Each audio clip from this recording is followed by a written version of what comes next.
What is respiratory system? The respiratory system is the organ and other parts of your body involved in breathing when you exchange oxygen and carbon dioxide. Respiratory system उन organs और body के parts पर मुश्तमिल होता है जो कि breathing में, सांस लेने के अमल में मदद दे रही होती हैं।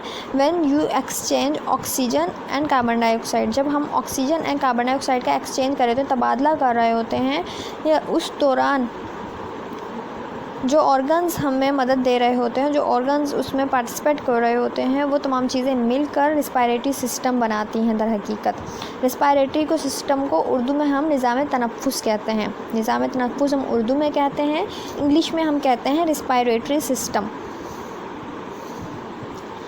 अब वो कौन कौन से ऑर्गन हैं जो कि इस काम में, इस सिस्टम के अंदर पार्टिसिपेट कर रहे होते हैं, वो हम आगे 1 बाय 1 स्टडी कर लेंगे। इससे पहले the respiratory system consist of all the organ involve in breathing, the include in nose, pharynx, larynx, trachea, bronchi and lungs. इसमें रिस्पायरेटरी सिस्टम किन चीज़ों पे मुश्तमिल है, कौन से ऑर्गन्स में मुश्तमिल है जो कि सांस लेने के अमल में मदद देते हैं। उनमें नोज़ है, नोस्ट्रल, सबसे पहले नोस्ट्रल्स होंगे जो कि नोज़ का हिस्सा है। Then pharynx, larynx, bronchi and lungs. यहाँ पे ये कुछ चीज़ें दिखाई भी गई हैं, जैसे कि यहाँ पे देखिए नेज़ल कैविटी है, नेज़ल कैविटी है, नोज़ का पोर्शन है। देन ये फायरेक्स है, लायरेक्स, ट्रैकिया, ब्रोंकाई जो ब्रोंक्यूल्स में तब्दील हो जाती है, और ये लंग्स में इंटर हो जाते हैं। ये तमाम चीज़ें मिलकर बना रहे होते हैं हमारा रिस्पायरेटरी सिस्टम। एक ऐसा निज़ाम जो कि सांस लेने के अमल में मदद देता है, और उस सांस लेने के अमल में मुख्तलिफ़ किस्म के ऑर्गन्स शामिल हैं। वो ऑर्गन्स कौन से हैं भला? नेज़ल कैविटी या nose, pharynx, larynx, trachea, bronchi, bronchioles, lungs and इसके अलावा एलोविलाई भी होती हैं। ये तमाम चीज़ें रिस्पायरेटरी सिस्टम में शामिल हैं। Respiratory system consist of upper respiratory tract जिसमें शामिल है nose and larynx and the lower respiratory tract trachea onward means trachea से आगे जितने भी ऑर्गन्स हैं लाइक ब्रोंकाई, ब्रोंक्यूल्स, लंग्स, वो आ जाएंगे लोअर रिस्पायरेटरी ट्रैक में। मीन्स 2 पोर्शन में डिवाइड किया गया है यहाँ पे, upper respiratory tract and lower respiratory tract. Upper respiratory tract में अमूमन आपकी नोज़ आती है, नेज़ल कैविटी आती है, फायरेक्स आती है and larynx. And lower respiratory tract में trachea, primary bronchi, bronchioles and lungs आते हैं। अमूमन बाज़ दफ़ा मेंशन किया जाता है कि nasal cavity, nose and pharynx upper में है, जबकि लायरेक्स को लोअर का हिस्सा माना जाता है। लेकिन अमूमन जो क्लासिफिकेशन है हमारी बुक्स में वो ये ज़ाहिर करती है कि नोज़ से लेकर लायरेक्स तक का पोर्शन अपर रिस्पायरेटरी ट्रैक है, जबकि ट्रैकिया से ऑनवर्ड लोअर रिस्पायरेटरी ट्रैक है। कंडक्टिंग पोर्शन ट्रांसपोर्ट एयर को ट्रांसपोर्ट करने का कंडक्टिंग पोर्शन में क्या है? Include the nose, nasal cavity, pharynx, larynx, trachea, progressively smaller airways from primary bronchi to the terminal bronchioles. ये तमाम चीज़ें कंडक्टिंग पोर्शन है। जबकि रिस्पायरेटरी पोर्शन कौन सा है? Respiratory portion carry out gas exchange composed of small airway called respiratory bronchioles, respiratory bronchioles में मुश्तमिल and alveolar ducts as well as air sacs called alveoli। एक एयर सैक्स यानी कि हवा की थैलियाँ हैं हमारी लंग्स में मौजूद होती हैं, जिनको हम एयर सैक्स भी कहते हैं या alveoli भी कहते हैं, वो रिस्पायरेटरी पोर्शन का हिस्सा हैं। देन अगर हम एक फ़्लो चार्ट की तरह लिखते हैं किसी भी रिस्पायरेटरी सिस्टम को, तो हमें पता चलता है conducting system progressively carrying air into and out of the lung. हमारे बॉडी के अंदर हवा ले जाना और बॉडी से बाहर खारिज करना, ये जो पैसेज है, वो जो रास्ता है वो किस तरह है भला? सबसे पहले उसमें आ जाता है नेज़ल कैविटी, क्योंकि नॉस्ट्रल्स आउटसाइड पे होते हैं, नॉस्ट्रल्स और नेज़ल कैविटी के ज़रिए हवा अंदर जाती है। उसके बाद सेकंड पे है फायरेक्स, ये जिसे एपिग्लॉट्स भी कहते हैं। देन लायरेक्स में जाती है हवा, जो हम सांस ले रहे हैं, हमारी जो सांस है वो लायरेक्स में जाएगी, इसे वोकल कॉर्ड भी कहेंगे। देन वो ट्रैकिया में एंटर होती है, ट्रैकिया से ब्रोंकाई में, एंड ब्रोंकाई से ब्रोंकियोल्स में, और ये ब्रोंकियोल्स जो हैं ये लंग्स में मौजूद होते हैं। इस तरह करके ये एक पैसेज बनता है, एक रास्ता बनता है हवा के अंदर दाखिल होने का, फेफड़ों तक पहुंचने का। Nasal cavity, pharynx, larynx, trachea, bronchi and bronchioles. Then वो अलवेलाई में जाते हैं जहाँ पे कैपिलरीज़ का एक जाल मौजूद होता है। उन कैपिलरीज़ में ऑक्सीजन जो है जज्ब हो जाती है, एब्जॉर्ब हो जाती है, और वो उसमें मौजूद ब्लड जो है वो उसे मुख्तलिफ टिश्यूज़ तक ले जाता है। ये एक प्रोसेस चलता है पूरा रिस्पायरेटरी सिस्टम का। अब यहाँ पर कुछ देखिए, एलोवेलाई को भी दिखाया गया है। ये एयर सैक्स हैं, या हम कह सकते हैं ये हवा की थैलियाँ हैं। ब्रोंकियोल्स हैं ये यहाँ पर। फायरेक्स, लायरेक्स दिखाया गया है, जिसे हम अमूमन वोकल कॉर्ड भी कहते हैं। देन एसोफेगस के मेंशन की गई है बैक साइड के ऊपर, एंड ट्रैकिया है। ब्रोंकियोल्स एंड ब्रोंकाई के स्ट्रक्चर्स यहाँ पे दिखाए गए हैं। There branches of pulmonary veins, different किस्म की इस स्ट्रक्चर मेंशन है। अच्छा, ये जो है अमल हमारा सांस लेने का हमारे जो स्टेप्स हैं, जब हम सांस लेते हैं तो हवा हमारे नेज़ल कैविटीज़ होती हुई फायरेक्स में जाएगी, लायरेक्स में trachea, bronchi and then bronchioles में पहुँच जाती है, और वहाँ पे मौजूद होती हैं कुछ एलोवेलाइज हवा की थैलियाँ, जो कि उसके इर्द गिर्द होता है कैपिलरीज़ का जाल। वहाँ पे ऑक्सीजन उसके अंदर जाती है कैपिलरीज़ में मौजूद ब्लड के अंदर, और ब्लड उसे जिस्म के दूसरे हिस्सों तक ले जाता है। इस ये प्रोसेस है ब्रीदिंग का। एंड ब्रीदिंग खुद क्या चीज़ है? Breathing is a process of moving the air. Breathing क्या है? Breathing is a process of moving air into and out of the lungs to facilitate gas exchange with the internal environment, mostly the bringing in oxygen and flushing out carbon dioxide। होता क्या है breathing के process में? Breathing का मतलब है कि आप सांस अंदर ले जाते हैं और सांस बाहर निकालते हैं। जब आप अंदर ले जाते हैं तो ऑक्सीजन उसके साथ जाती है, और जब आप बाहर की तरफ एक्सेल आउट करते हैं या एक्सपायरेशन का अमल करते हैं, उस दौरान में कार्बन डाइऑक्साइड आप इन्वायरमेंट में रिलीज़ करते हैं, और इसी प्रोसेस को हम ब्रीदिंग कह रहे होते हैं। हम इन शॉर्ट हम कह सकते हैं breathing is a process in which fresh air containing more oxygen is pumped into the lungs. आपके फेफड़ों में जाती है हवा जब आप सांस लेते हैं, and air was more carbon dioxide pumped out, और वो हवा जिसके अंदर कार्बन डाइऑक्साइड बहुत ज़्यादा होती है वो बाहर की तरफ धकेल दी जाती है लंग्स के through. The air with more carbon dioxide pumped out of the lungs.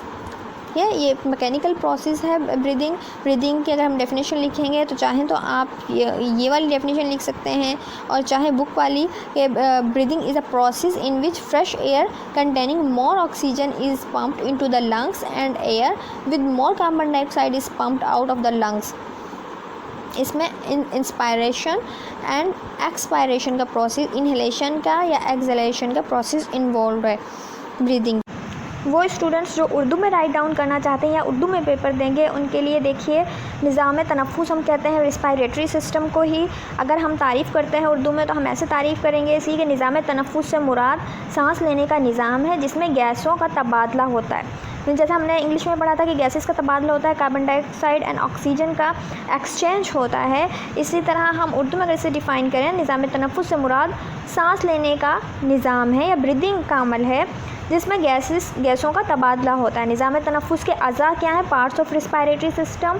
निज़ाम तनफ़ुस के मुख्तलिफ़ किस्म के ऑर्गन्स इसमें शामिल हैं, जैसे नाक या नोज़, नरखा या फिर लारेक्स, हवा की नाली, ट्रैकिया। हवा की नाली की शाखें होती हैं क्योंकि ट्रैकिया आगे जाके हवा की नाली आगे जाके मुख्तलिफ़ किस्म की शाखों में डिवाइड हो जाता है, जिसको हम कहेंगे ब्रोंकाई। फेफड़े, लंग्स, हवा की नाली, बारीक नालियाँ, ब्रोंकाई आगे जाके ब्रोंकियोल्स में डिवाइड होता है, मीन्स हवा की बारीक नालियों में मज़ीद डिवाइड हो जाएगा, जिसको हवा की बारीक नालियाँ कहेंगे। बारीक नालियाँ जाके खुलती हैं हवा की थैलियों में, जिसे इंग्लिश में एलोवेलाई कहेंगे। अब नाक क्या चीज़ है? आप जैसे कि ये एक्सटर्नल ऑर्गन है, बैरूनी ऑर्गन है हमारा नाक। ये इसमें छोटे छोटे हेयर्स या बाल भी मौजूद होते हैं जो डिफरेंट किस्म के खाक के ज़र्रात को या बैक्टीरियाज़ को जितने भी नुकसानदेह जरासीम हैं उनको आपके सांस के ज़रिए फेफड़ों में जाने से रोकते हैं। हवा नाक से दाखिल होकर हल्क में से होती हुई लायरेक्स में पहुंचती है, राइट। जैसे कि ये देखें बताया गया है, ये लायरेक्स में पहुंचती है। देन फिर ये मुंह नाक के अंदर नमी मौजूद होती है। ये नमी जो है हवा को खुश्की को दूर करती है, इसके दर्जा हरारत को मुनासिब रखती है। किसी वजह से नाक बंद होने की सूरत में इंसान मुंह के रास्ते से भी सांस ले सकता है। आपने देखा होगा जब आपको ज़ुकाम हो जाता है तो आप मुंह के रास्ते से सांस लेना शुरू कर देते हैं। नाक में सूंघने की अज़ा की वजह से हम गंदगी और बदबूदार हवा में सांस लेने से परहेज़ करते हैं।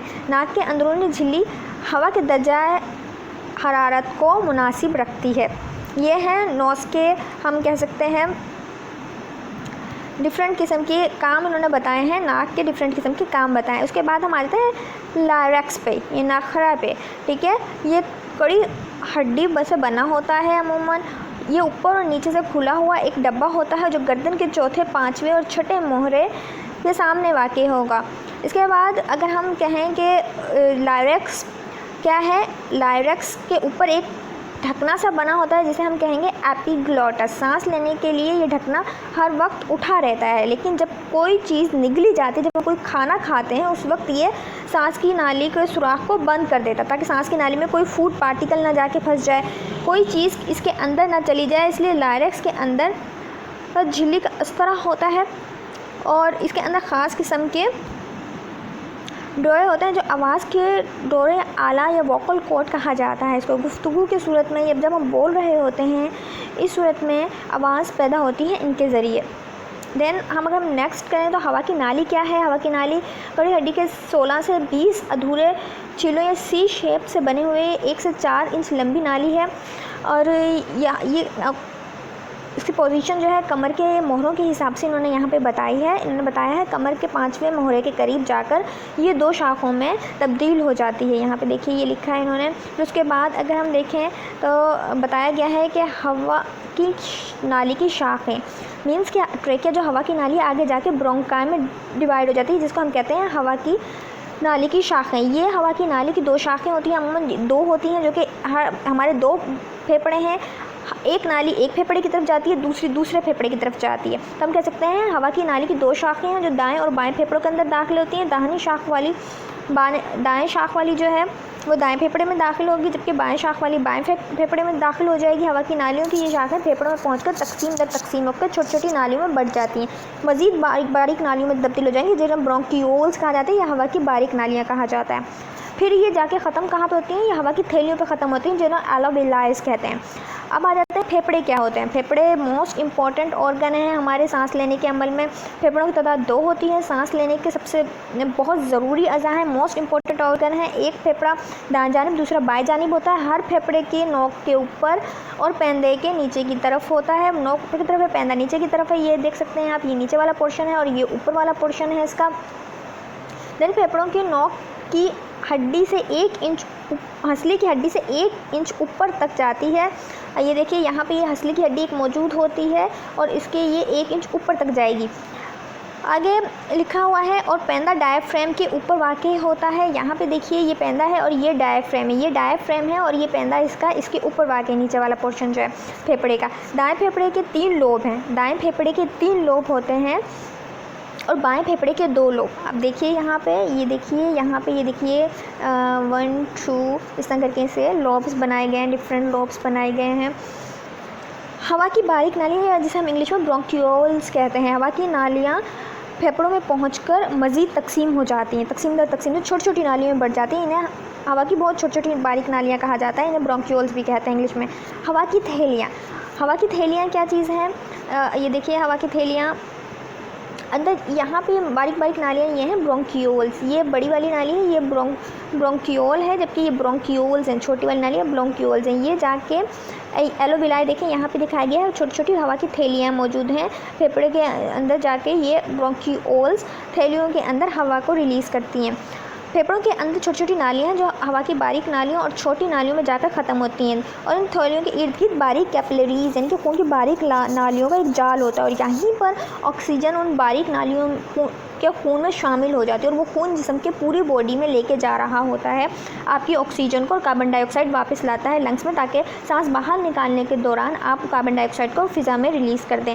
उम्मीद करती हूँ आपको उर्दू में भी समझ में आया होगा और इंग्लिश में भी समझ में आया होगा। अगर कोई भी इससे रिलेटेड क्वेश्चन हो तो आप मुझे सेंड कर सकते हैं। इसका